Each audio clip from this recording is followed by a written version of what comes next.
কেউ কি কখনো শুনেছেন কুমির পোষ মানে?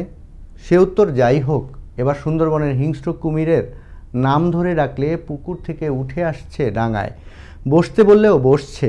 এমন এক বিস্ময়কর ঘটনা সুন্দরবনের করমজল কুমির প্রজনন কেন্দ্রে, যা দেখতে প্রতিদিন ভিড় জমছে কৌতূহলী মানুষের। বাগেরহাট থেকে শেখ শিহাবুদ্দিন রুবেলের প্রতিবেদনে আরও জানাচ্ছেন মোস্তফা কামাল তোহা।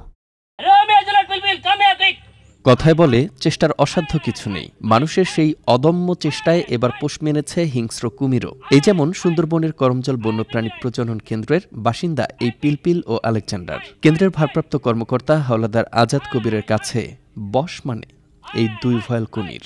এই দৃশ্য দেখে সুন্দরবনে ঘুরতে আসা পর্যটকরা রীতিমতো বিস্মিত।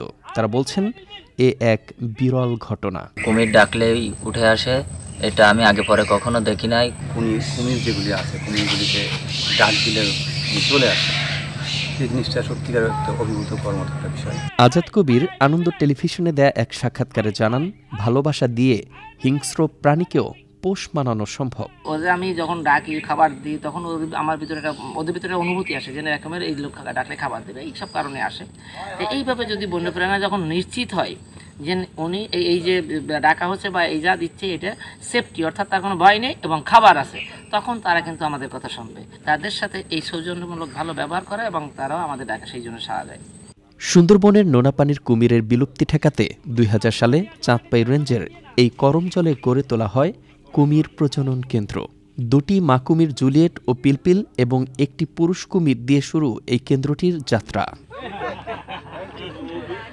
মুস্তফা কামাল তোহা, আনন্দ টিভি, ন্যাশনাল ডেস্ক।